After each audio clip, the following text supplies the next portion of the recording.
And welcome to the party, pal, Brews and Hacks. Kia ora GRC Mafia. Thank you so much for having me. Bam. Yeah, I'll go ahead and hand it over to you and try not falling asleep for the math portions. That's okay because luckily, spoiler, there is no math. Oh, God. And to think, I almost called in sick today. Glad you didn't. Glad you're here. Right? So, any All other right. housekeeping or am I good to just jump into it? Nope, you're good to go. Just drop your guys' questions in the chat. We'll be watching that and GRC Mafia. Yeah. Sorry, B-dubs. No math. But yeah, so what if math was never really about math? Kind of sounds like clickbait, right? It is. It is clickbait.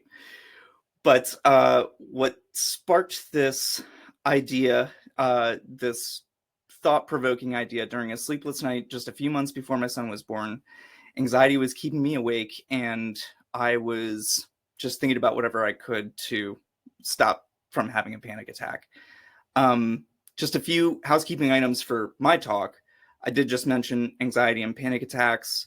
This talk is not about mental health, but I want to take a minute to mention that your mental health matters. It matters to me too. So if you are experiencing anxiety, imposter syndrome, any of these things, I do genuinely hope and pray that you seek and find whatever professional help that you need, as I did. And if there's anything I can do to help, please feel free to reach out to me. My contact info will be in and out whenever Chris and B-dubs throw it in. But most of you know me on Discord, so you know how to get a hold of me there. Also, just as a blanket disclaimer for any impressionable students that will be stumbling across this free to everybody YouTube video, math really is about math and you need to know it. So don't use this video as an excuse as to why you didn't get your homework done. And finally, last housekeeping item. I know it's not on here, but I know that my camera is not super crispy. I can't use my nice camera for live streams. It has to be a recording only. So, but at least my audio is good, I'm told. So, like I said, I was having a sleepless night, sleep deprived, and I had that thought, what if math was never really about math? So, what was I reminiscing on that made me think about this? Well, first, I had remembered back to grade school when everybody I knew fell into basically one of three camps when it comes to math. Camp number one, the math nerds, the B-dubs camp, if you will, who loved math and craved more. Camp number two, the frustrated students. So they struggled, and usually that struggle that they had with math not coming easily to them manifested in, lashing out against the teacher in some way. And then camp number three, the indifferent ones like me. We saw math as just another thing that you had to do. So which camp were you? Let us know in chat. Let us know in the comments if you're on Team Replay, hashtag Team Replay. That's usually me. Okay, so I fell into the third camp until my first bout at college. My first attempt at college, I dropped out because, no, I'm just kidding. This isn't why, but I did fail a math exam, which is crazy because if I've ever failed a math exam, I didn't remember any time, so it probably wasn't important. So that's just not something that I do. And I mean, that's also no big deal, right? Like I'll do better, but it became a big deal because the answers were on the board and I noticed that I got enough correct that I should have had at least a passing grade. So when I confronted the teacher about this, he said, well, you didn't show any of your work. So I fell into camp number two, and that's, I hated math. But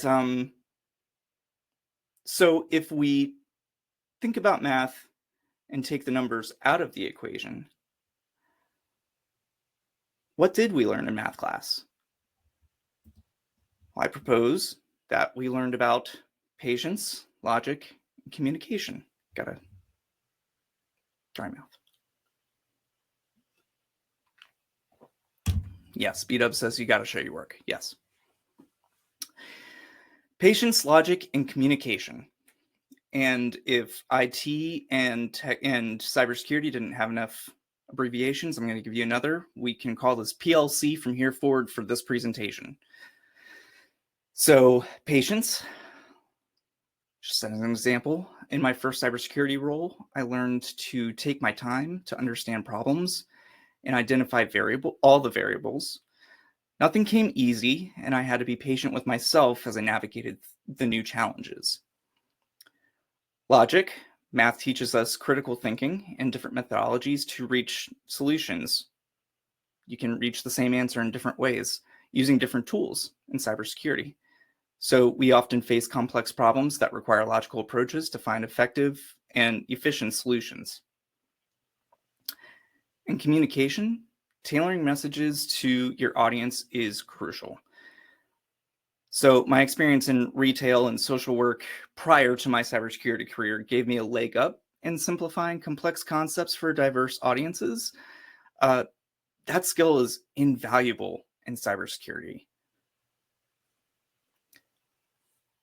So using this in practice, even if I didn't realize them in the moment, I do want to share some quick examples from my cybersecurity experience, and where the sleep-deprived epiphany affected my work in an impactful way. So for my very first project, as soon as I broke into the industry, I was tasked with mapping controls from the NIST SP 800-53. I didn't see if PBO is in chat. Shout out to PBO. To our standard operating procedure. So where did these PLC skills come into play? Well, patience. I repeatedly reviewed back and forth over and over again the SOP and the controls to become more familiar with both. I was aware that both existed, but I didn't really know too much details about either. And I took the time to identify all the variables, even though there was no way I was going to remember all the individual details. But for logic, I developed a methodology to tackle the mapping process systematically. So what was my methodology? Well, I had a shortcut way for myself to remember what all the main control groups were for the 853. And as I was going through each individual procedure that's listed in the SOP, I was taking notes. Okay, well, this could hit that family. This could hit that family, and then go back later and find the actual control numbers that procedure was effectively hardening with.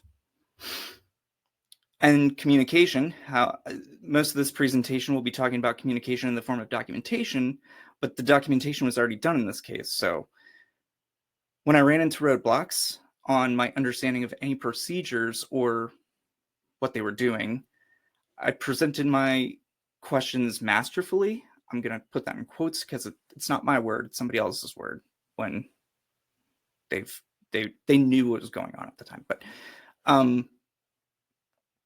so I would come to my team lead with my questions saying, this is the part of the procedure I don't understand. These are the things that I've looked up trying to understand it. So I'm still confused about this specific nuance in that procedure. And I wanted to put that out there because I think that taking the initiative and consistently doing so, I still do this whenever I have a question. I think that also had a lot to do with a lot of my early success. So now I was the SOP expert. And in this effort, while I was asking my team lead questions, he noticed that they noticed that they had several grammatical errors and areas where the procedures weren't lined out clearly. So they issued an open invitation to the entire team to improve our SOP. Well, I took this opportunity to seriously ask myself, who is the intended audience for this documentation? If it was newcomers like me, and 5 other people on this team, then I had a special perspective on improving the SOP to make it more approachable, right? So this perspective guided my revisions, ensuring that the SOP was accessible and understandable for everyone. And I focused on making it clear so that anyone would use it regardless of their background. And documentation isn't for everyone, Flakinator, but I think that everyone, at least on this channel, Study GRC, can agree that having documentation being clear and straightforward and approachable is crucial in a GRC context.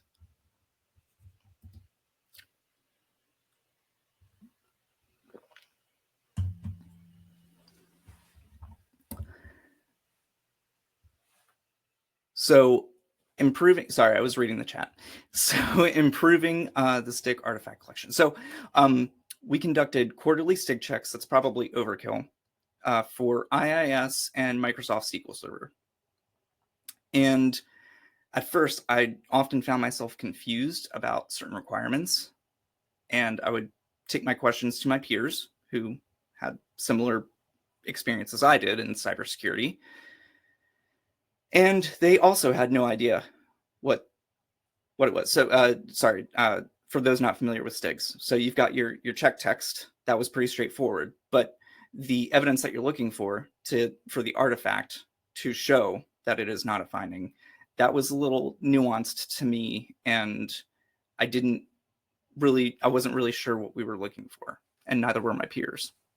So instead of staying silent, I approached my team lead and I asked for clarification. And this led to another impactful project. So I got to document our process and ensure that anyone, regardless of experience, could follow along with the STIG checks. And this proactive approach not only solidified me as the documentation guy, but now I was the STIG guy too. So, but that is a good thing because it fostered a culture of communication within the team. My peers knew that they could come to me asking for help, and they openly did. And our team was made up of our team lead, 2 senior staff members, and then the 6 of us new green folk. And even the senior staff members came to me about STIG questions because they were networking and database background. They weren't security background. So it was a really interesting dynamic that I had even early on in my career. So during that effort, while we were improving the STIG artifact collection, we encountered a reoccurring issue that wasn't being resolved by our patch cycle. Knowing that myself and 2 other junior staff members were focused on a cybersecurity career long-term, we were voluntold to investigate this situation. So what we discovered was that a patch caused a misconfiguration in our servers that was missed, so it needed to be addressed. Can't go into details, obviously, but so what do? I do have to back up a little bit. I don't want to give the wrong idea that this was an immature information security environment. It wasn't. It was a mature information security environment.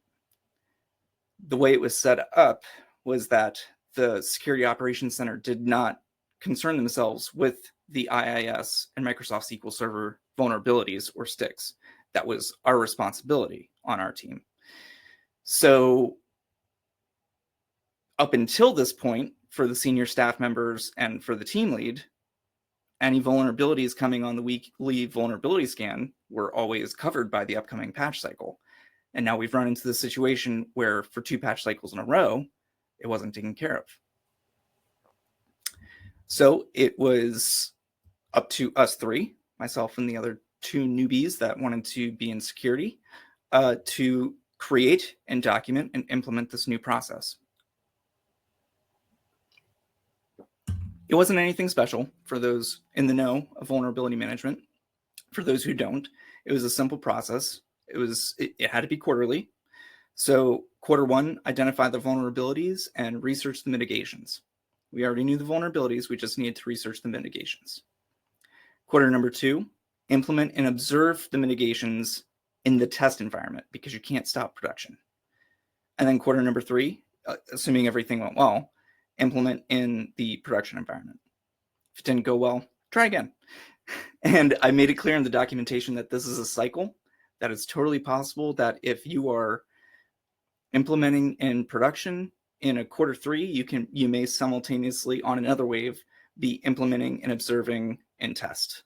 Yeah, pretty straightforward and regular, but there was nothing set in place on this team. So that was an interesting experience to have early on in my career as well. I could go on with that first experience job-wise, but the time came that I needed to move on to a different team that was much smaller. And working in a small contracting team was challenging and rewarding. I often had to figure things out independently, which definitely triggered my imposter syndrome most of the time. But I did over time learn to trust my instincts, and I have the tools now to combat that, right? So on this smaller team, I got a lot of other really cool experiences that I need to continue to be patient with, and here's why. I contributed to an important blog post on the client's website, and I also researched to update a lot of old entries in a public-facing database. So I wasn't credited because those who are in federal contracting know that that's how federal contracting works. So that's the part where I have to be patient. But I'm still really proud. And I wish I could share the true impact without divulging too much information. But I just wanted to put that out there because I'm going through my story here. So I also took on the responsibility of updating and editing the modularity in the Python scripts. I don't consider myself a programmer. I consider myself Python literate. But in doing so, and as I was transitioning out of that role and into another role, I had to communicate complex concepts to our federal clients. So this re-sparked my love for breaking down complex things in a digestible way to non-technical audience. So that's about the time that Brews and Hacks was born, even though I didn't put any content on it until about a year later. So now, with my current role, I'm about 4 years-ish of experience, and I find myself in a mentoring role every day. My peers often come to me for guidance, and I continue to update our documentation to ensure it's user-friendly. This team wasn't meant to be an introductory role for people with no experience, but after a few months of updating the documentation, we decided to give it a try. And we do have somebody on the team that has no previous experience with IT or cybersecurity. And sure, they need a lot of help, but it's awesome. I love helping them, especially when they let me know that they have a good teacher. I'm like, oh, thanks. So yeah, it's awesome. And I don't hold a senior title, but I've become the go-to resource for my team. Like I said, peers come to me when looking for how to learn things technically, and my superiors come to me when they have an overflow of tasks that are definitely above a junior level, but they need help with them. So that is also, even though I'm not a senior on paper. So that's also an interesting dynamic and very, very cool. We can come back to the slide later during the open discussion. I didn't find a good segue for it, but let's go into conclusions. So whether you're in the cybersecurity or any field, let's remember the true skills that we learned in math: patience, logic, and communication, because these are essential. Patience, understand the problems fully and identify all the variables. In math, we needed to figure out how to get from A to M and all the variables in between that affected us getting there. Logic, learn multiple methodologies and multiple different tool sets to get to that end, and develop systematic approaches using your critical thinking to get there. And communication, document thoroughly and adapt to different audiences. So these are essential, and they can help you navigate challenges and communicate effectively with your audience. If there is only one thing that you take away from this talk, please let it be that you need to develop and hone in communication skills to take complex concepts down to or up to a level that you're meeting the audience where they are. It is so important. So finally, if math was never really about math, then what was math about? It's about showing your work. And in my recent reflection on my early career path, I owe a lot of my success to that idea of the math was never about math. It was about showing your work. It was about being patient, using logic, and communicating effectively. So please think about how you can use PLC and how it's shaped your journey so far. And stay in touch and let me know either soon or in the far future if this talk has meant anything to you, or if it comes up to your mind later or changes something that you do. I would love to know about it. So please let me know. And more so, I've got a blood orange IPA that I'd love to crack open, and we can hop into the open discussion. So thank you so much for your time if you've made it this far, and I'm looking forward to hearing everybody's thoughts and questions. Thanks.